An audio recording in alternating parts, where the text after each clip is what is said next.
All right, good morning. We're going to go ahead and get started. My name is Lauren Swissman. I'm one of the Technology and Innovation Coaches, and I'll be presenting today with Amy Fosek, also a Technology and Innovation Coach. We're going to go ahead and talk about SAMR today, a topic that we often love to discuss, and we're excited to be doing this webinar. If you would like to find today's slide deck and follow along, you can go ahead to the link in the top right corner of your screen. It is bit.ly/PUSD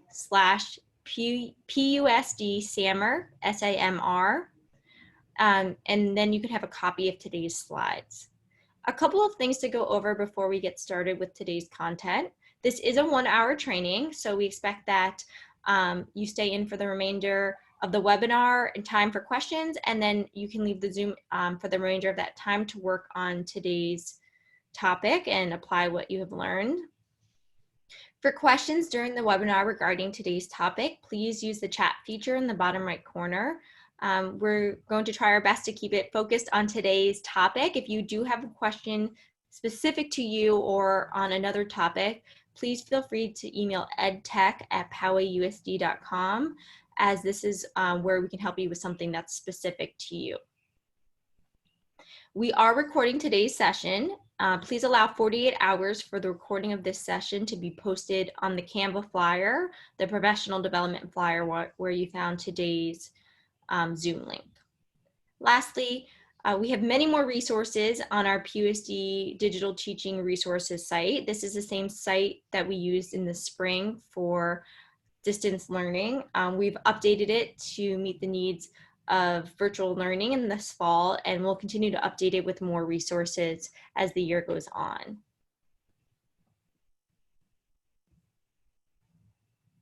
Okay, we'll go ahead and go over the agenda. So first we're going to go with an overview of SAMR. So what is it?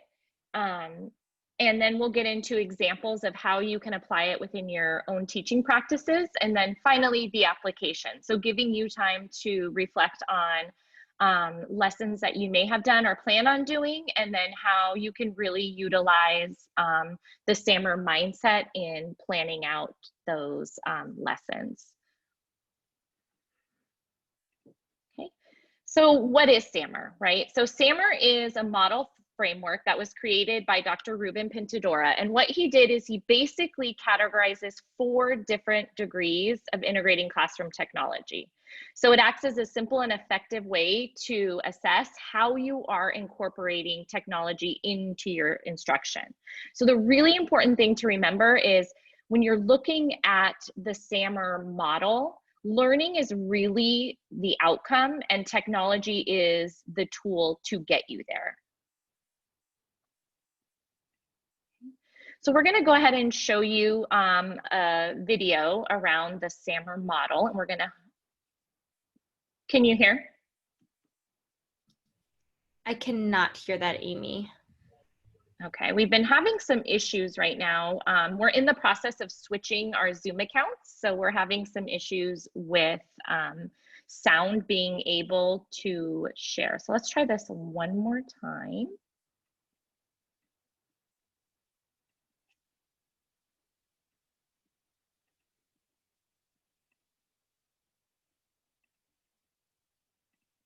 And see if it will work now. Lauren, will you just give me a thumbs up if you can hear it? That class set of iPads is nothing more than a class set of really expensive digital worksheets. The SAMR model tackles these issues with a focus on the intersection of technology and pedagogy. This model has 4 different layers, the first 2 focusing on enhancing the learning task, while the next 2 layers focus on actual transformation. With substitution, the technology acts as a direct substitute with no significant change. So a student typing an essay on a computer is merely swapping out paper for a laptop. With augmentation, the technology acts as a substitution with some functional improvement. So that same essay is now done on a Google document with the ability to have classmates leave comments on one another's work. With modification, technology allows for significant task redesign. So that same essay is now a blog post. Students are doing research online, editing on a shared document, and publishing to an authentic audience. It is no longer an essay. It is an article crafted for the world. With redefinition, the technology allows for new tasks that were previously inconceivable. So that same essay is now a multimedia package. Students are not only researching online, but connecting with experts through video conferencing. They are co-writing their posts with a digital blogging cohort from around the world. And they are producing not only a blog post, but also a corresponding podcast and an edited video. Notice that the higher up you move through the SAMR model, the more transformative the technology task becomes, both in terms of multimedia content creation and in terms of communication with the rest of the world.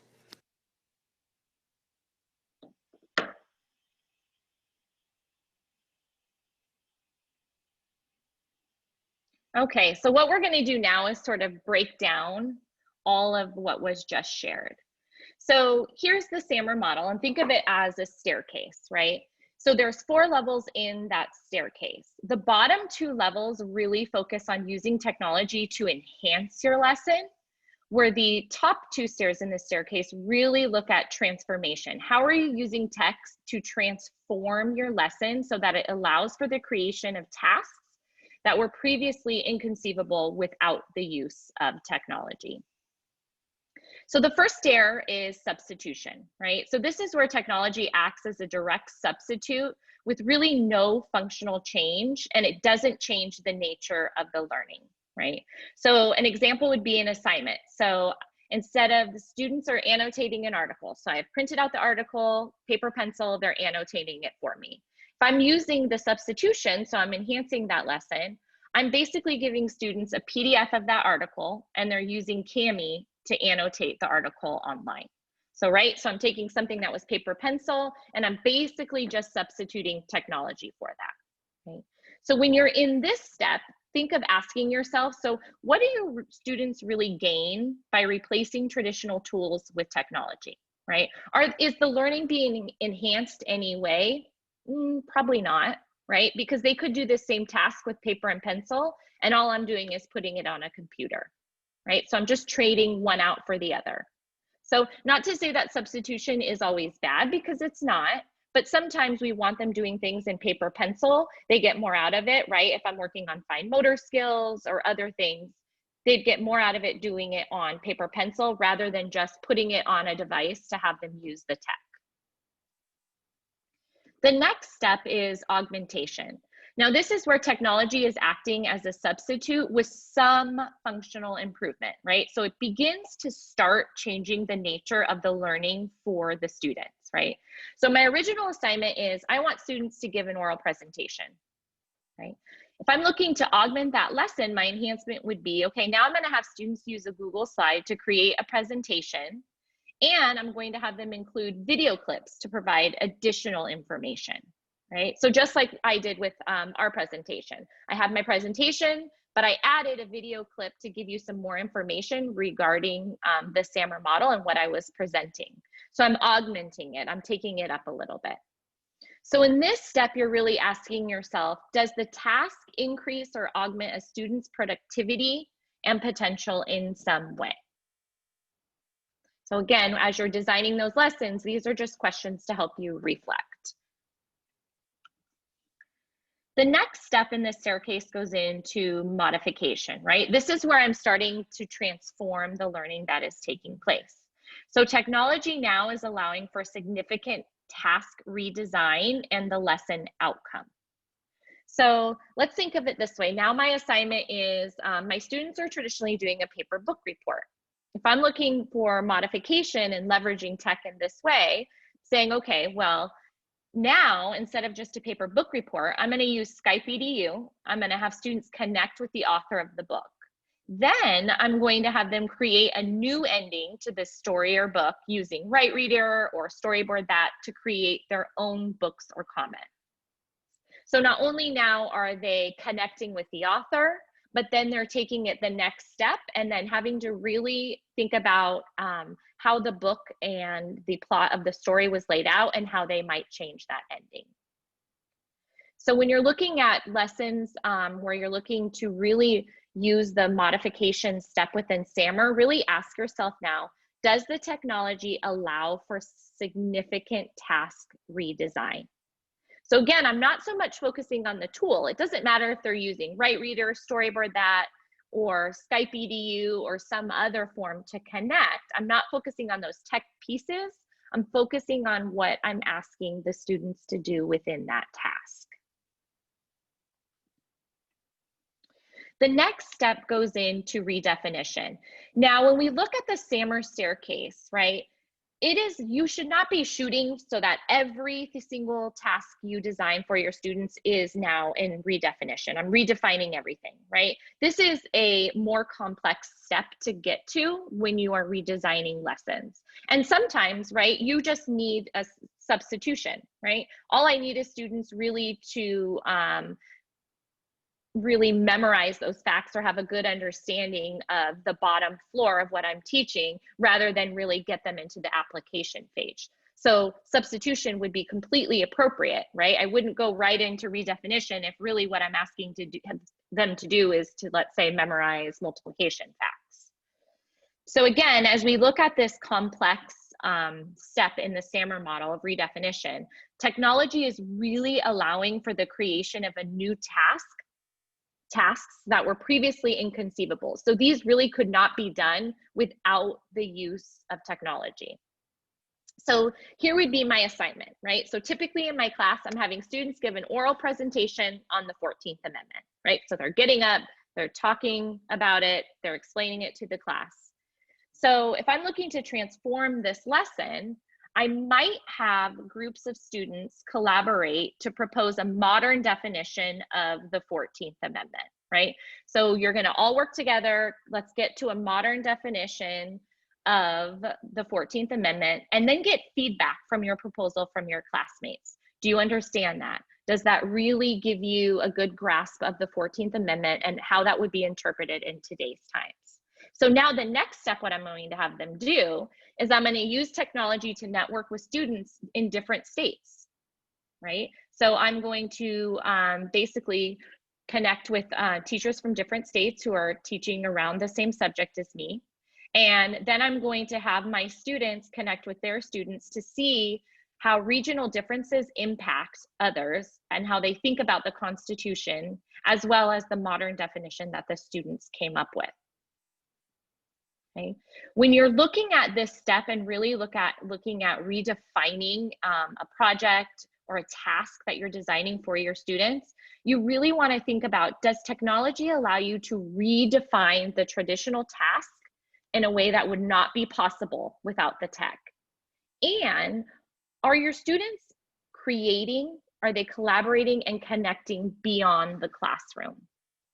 So that's another question you can ask yourself as you are looking at how you are leveraging technology using the SAMR model. Lauren, that was just a lot of information. Are there any questions to go over from the chat? Nope, we're good so far. Thanks, Amy. Okay. So the next thing we're going to go over again is we're just going to go over one lesson and show you how that one assignment can be changed at each level. Okay. So the original assignment is I have my students give me an overview of a local location, right? And they're going to have handwritten content supplemented with magazine clippings. So maybe I'm having them do, let's say, a state report, right? And they're going to use magazine clippings to make collage and turn it into an overview of this location. So if I was going to just the substitution level, so I wanted to use tech in some way, I'm going to say, okay, well, now I'm going to have them do this same presentation, but instead of doing it with paper, pencil, and magazines, I'm going to have them use a slide deck or a Prezi or a PowerPoint. So they're doing this presentation, but now it's just online. If I want to go now to augmentation, what I'm going to do is say, okay, you're going to do this presentation, but what I want you to do is provide some interactive multimedia. So I'm going to have you use audio, or I'm going to have you use video, or I'm going to have you hyperlink, right? So if you're showing me the state flower, I'm going to have you hyperlink to a site that gives me more information about the state's flower. So again, I'm giving more depth and I'm providing more engagement. So these two levels, I'm just using tech to enhance this lesson. So taking that same lesson of that state report with magazine clippings, I'm now going to modify it, right? So now I'm having my students create a digital travel brochure that incorporates multimedia and student created videos. So within that travel brochure, I'm going to have the students create videos on, let's say, different places, the Capitol, you know, the flowers, where you can find those flowers in that state. And all of that is going to be embedded within that digital travel brochure. So again, I'm starting now to transform the lesson and the lesson outcome. If I'm looking to redefine this same lesson, right? So again, going back to the original assignment, instead of doing a paper pencil state report with magazine cutouts and drawings, I'm going to have the students create a Google expedition. So they're going to create the Google expedition of that state. They're going to seek out and include interviews with people who have visited that state. You know, what do you like about this state? Have you visited the Capitol? What are things you think you should see in that state? Finding experts from that state and interviewing them to share their information. So it's really creative, creating that interactive experience and redefining the original lesson. So not only is the engagement increasing on the user end, but the students then are using, having to really understand the content and create these experiences on their own through the assignment that I have assigned them. Okay. A lot of the times when we look at SAMR, immediately a lot of the Bloom's stuff starts coming up, right? Those Bloom's verbs. So when I was just talking about that last example, I was saying, okay, students are designing, right? They're inventing, they're constructing. And you can see that on the slide I'm sharing right now, what it is it's SAMR at the top, and then it gives you those Bloom's verbs, right? So if I'm in, let's take a look back to the substitution. If I'm substituting, right, I'm taking something they could do on paper pencil and I'm just putting it on tech now, right? What am I asking students to do? Really, I'm asking them to recall, to name, to identify, right? To define. All of that is in that substitution phase and in the beginning stages of Bloom. And then I get into the apply and analyze, right? When I'm in the augmentation level, right? I'm still just enhancing the lessons through tech, but students are now having to explain, they're planning, they're demonstrating their learning. Move over to the modification where I'm starting to use tech to transform my lessons. Students are starting to apply, analyze, and evaluate, right? And you can see those Bloom's verbs in that modification box. They're judging, they're verifying, they're comparing, they're starting to model. And then finally, I get to the R in SAMR where I'm evaluating and creating. Those students are having really to test, they're designing and constructing. At the bottom are just some apps that you can use. Again, whenever we look at SAMR or Bloom's, we don't want to get tied to the tool. We want to think of the tool as an enhancement for the task we're trying to design, right? So think of your task and then find the tool that can help your students be successful in that task. What we've done next is we have linked the same sort of outline that we did when we were showing you the SAMR with, excuse me, the original assignment. So this is something, if you click on it, will make a copy for you. So you could put in your original assignment here. So think of an assignment that you have done before in your classroom and you think, I might want to do that assignment again. What's that going to look like now that we're in virtual learning, and what's it going to look like through the lens of SAMR? So you can put in your original assignment at the bottom and then start moving up the SAMR ladder with that assignment. What we've also included for you is, if you're choosing to use this for one of your lessons, we have put in just sort of this helpful guide in understanding SAMR, right? So we start with the substitution, and it gives you the question, is your lesson teaching foundational skills that will lead to more complex skills? So maybe you are having them copy and paste a PDF worksheet onto a digital file, right? Maybe they're reading the text digitally rather than in a book. So it gives you some samples in there of things you can do as well at each of these levels. So what we're going to ask you to do is on your own, you can open that template, type in your lesson, and begin to just start building it out. We'll open the chat. So if you're going through this and you kind of get stuck and say, okay, well, here's my lesson. I got to augmentation, and now I'm looking to really define it. Does anyone have any ideas? We're going to really use the chat feature for that, so we can use you know, the expertise in the room to help really add some more depth and complexity to these lessons, and really utilize technology to redefine the task that we are designing for our students. So the next part of this webinar will just be work time for you. Lauren and I will of course be in the chat. So if you have questions that come up, if you're building out your lessons and again want just some ideas, go ahead and put that in the chat, and we will all work through the questions that and suggestions that are in there. Lauren, were there any other questions that we should kind of go over whole group, or are we good? I think we're all set. Thanks, Amy.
So I think Lauren and I think the easiest way might be if we have I see a question in the chat about a speech project. I think we'll just go ahead and share maybe some suggestions we have out loud rather than putting it all in the chat.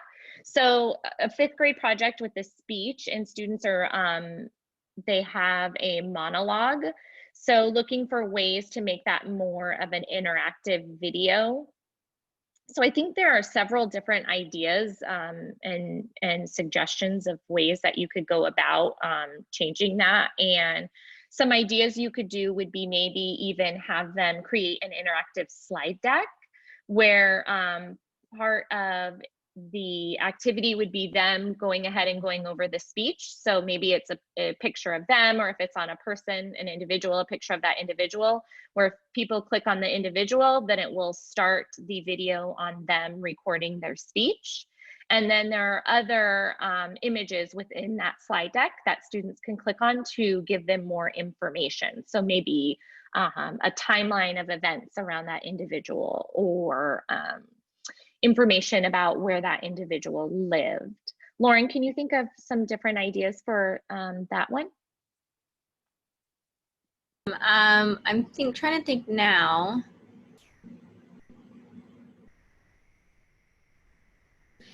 Lauren, what is that tool where I'm drawing a blank on the name of it, but where you can take a picture of the individual and then you can put your mouth on it so it looks like the person is talking?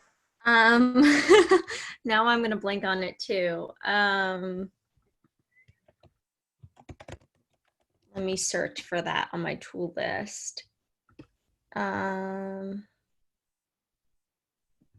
Chatterbox. Chatterbox, yes. So students could use Chatterbox to, or Chatterpix too. And just to kind of harp on what Amy was saying before, there's not a clear always, is it S, is it A, M, or R, right? There's always could be a discussion around these things. And we all the time as tech coaches discuss, what level of SAMR is this? And it's not a clear cut, oh, this is definitely modification, this is definitely redefinition. These are things that maybe portions of it are, it's redefined, maybe it's a little bit modified. So please know that things aren't always super clear cut with new assignments that we're creating, and that there is a bit of a blurry line there. However, we know that we want to make sure we have a balance on that ladder, right? It's not all substitution, it's not all redefining, that we have that little bit of a balance there. Yeah. And I think a big thing too is changing the audience for your students. So I think a lot of the times that audience is either limited to their peers in their classroom or to us as a teacher. So how can we broaden their audience so they are connecting with experts? So they are making the learning they're doing more applicable to real life and things that are occurring right now. So there's a lot of resources out there. I know Skype for EDU, and other resources where they can connect with experts in the field, as well as kind of get problems that are occurring that can apply to the learning that you're teaching to their classroom. So they can come up with, project designs. I know the state's parks always put out some great projects and things that they're trying to solve. And then students take their knowledge and information from what they're studying in your classroom and then apply that information.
All right, another couple of minutes, and then we're going to give an opportunity for teachers to share out anything that you'd like the whole group to discuss. Maybe it's a tricky one and you're not sure exactly what level of SAMR it is.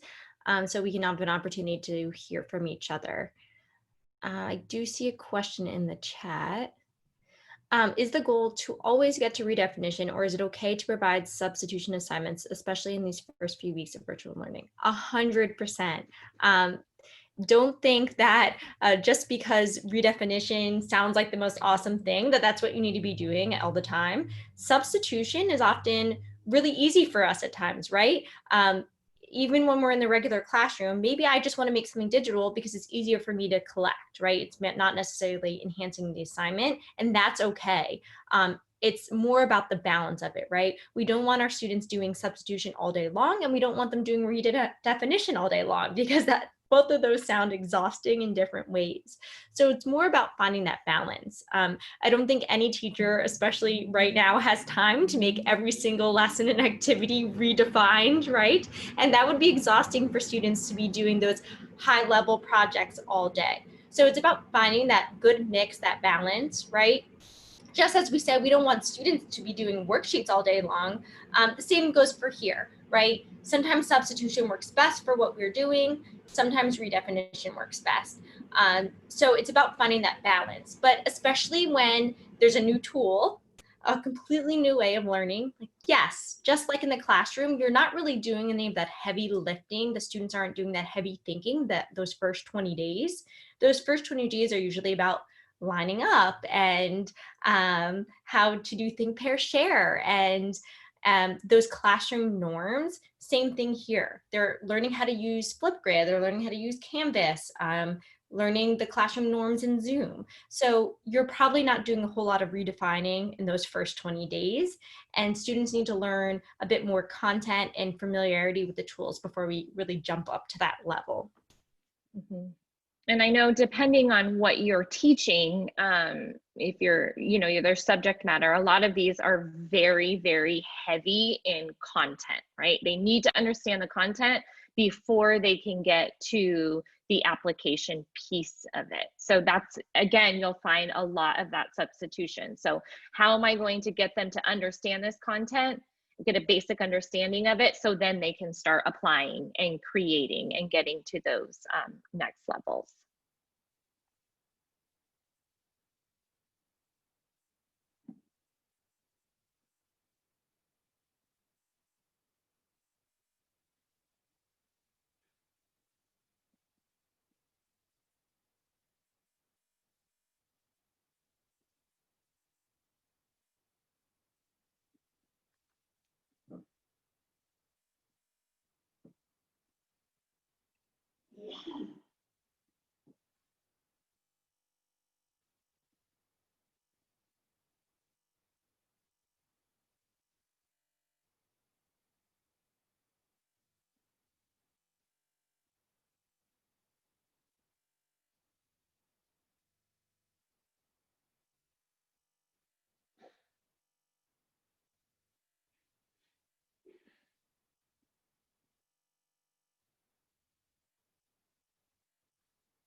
So Amy, looking at your question in the chat, which is having students respond to a prompt and then having peers respond to them, and the student then really reflect on the different points of view on the topic.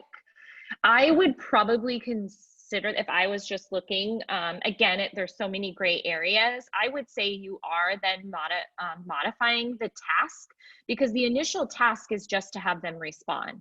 So that would be, that basic level. Then you're adding in, okay, now their peers are having to respond to them, and they're really having then to think about different points of view before they on the topic. So adding in those multiple layers is definitely kind of moving it up the SAMR scale. I think the big thing would be then, what are they doing? So after now their peers have responded and they're reflecting on the different points of view, what are they doing after that? What does that reflection piece look like?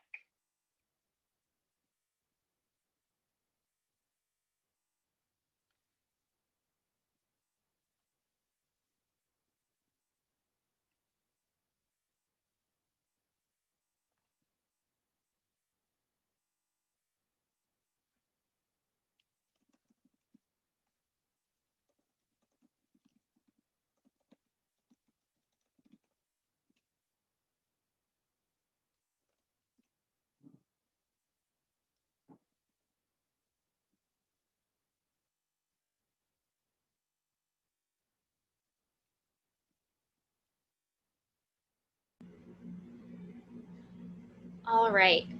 If you would like to share out your example for the group to talk about and discuss, feel free to use the raise hand feature. And if you're not sure where that is, you can also just comment in the chat that you'd like to share yours, and we can unmute you so you can share it with the group. Any brave volunteers?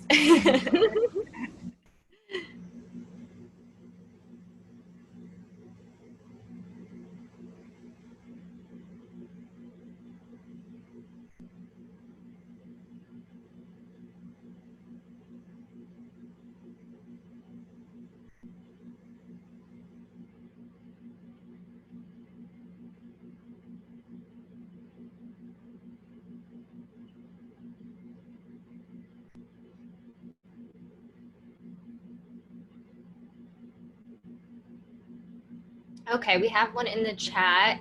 Annie, I'll go ahead and read that out loud. Similar to Amy, students will use Flipgrid to do their test correction, then comment onto others. Is that modification or redefinition? Maybe we can comment in the chat. What do you think it is? Modification, redefinition, augmentation? Thoughts? I'll read it again for those of you who may have missed it the first time. Students will use Flipgrid to do their test corrections, then comment onto others. What do we think it is? See one modification.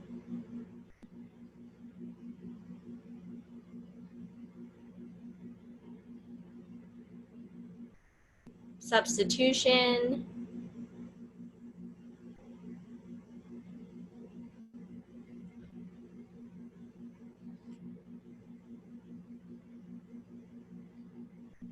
I got another private message. I see augmentation.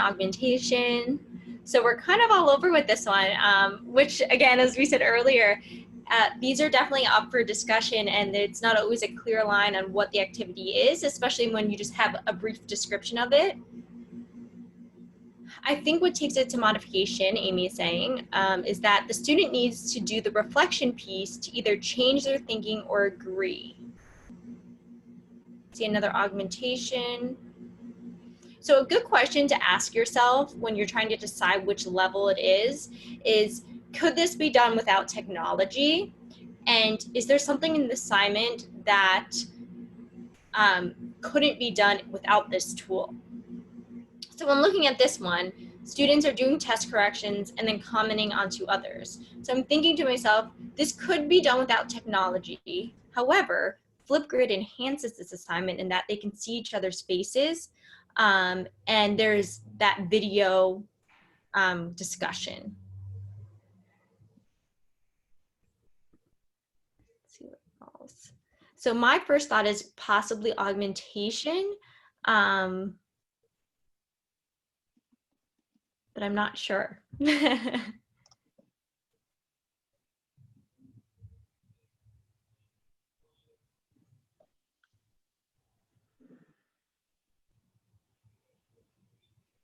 I would say, Lauren, I would agree. I think for me, I'm seeing that as you're augmenting the assignment, right? Because you're doing a direct substitute, and then you're adding that functional change, which is the students then responding to one another.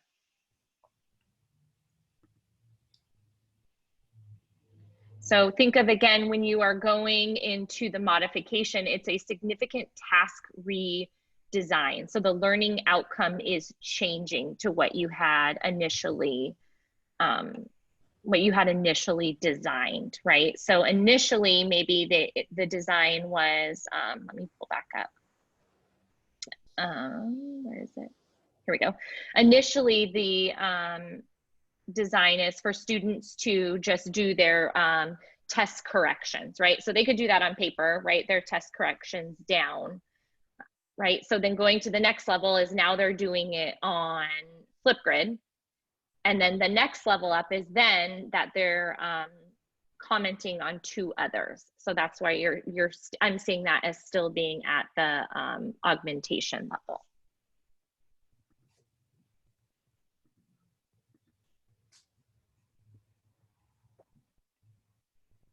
And again, I think I just want to reiterate what Lauren had said. So when you're looking at SAMR, again, the goal is not to always get every lesson to redefinition.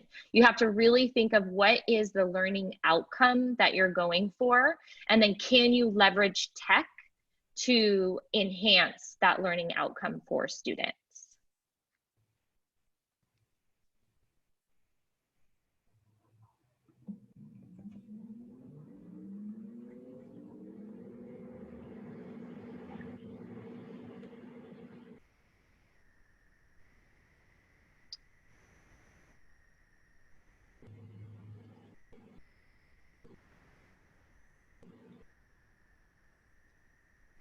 Is there anyone else who is willing to kind of share a lesson idea, or if you're working on your template, we can also share a screen and we can share your template out if you're looking for different ideas of ways to kind of leverage tech and enhance the student learning outcome.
So there's a question in the chat just asking, you know, when you're thinking of modification, the goal of the lesson is really changed. I think of it as more of you're enhancing the task that you're asking the students to do, right? So instead of just explaining something or recalling something, they're really now having to, let's say, compare two different things, or they're really having to make and design and apply that learning.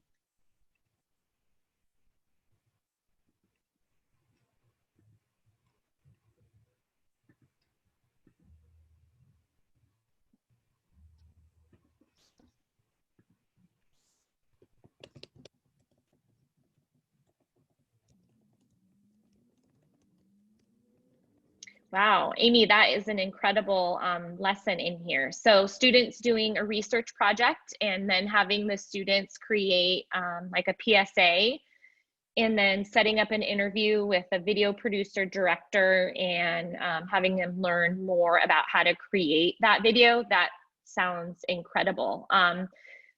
If I'm looking for things to add to that, the only thing I would say would be you could have them change their audience of who they're presenting that PSA to.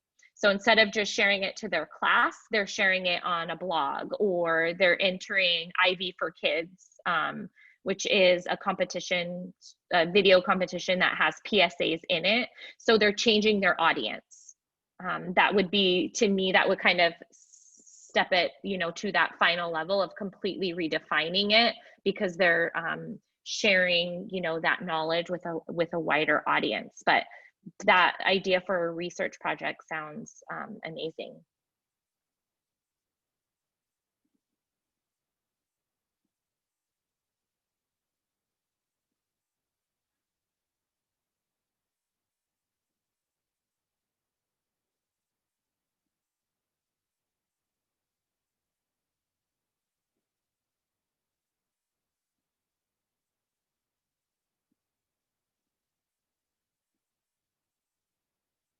I know we talked about it earlier, but if you're looking in terms for connecting with different authors or experts in different fields, Skype for EDU is a very easy way to do that. And a lot of companies even have become involved with Skype for EDU. So all you do is click to sign up and you can pull those experts in all different fields into the classroom. And you know that can be done at the TK level all the way up to the high school level.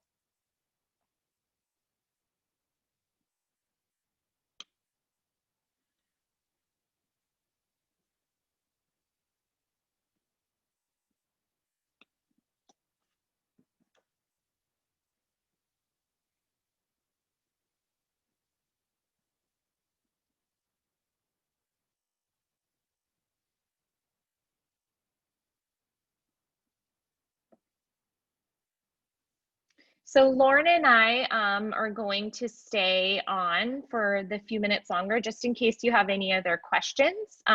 If questions come up later, or you just are looking for a thought partner or someone to bounce an idea off of, please feel free to email us at edtech@powausd.com, and we will hopefully answer you as soon as we can with the questions that you might have. So thank you for joining us.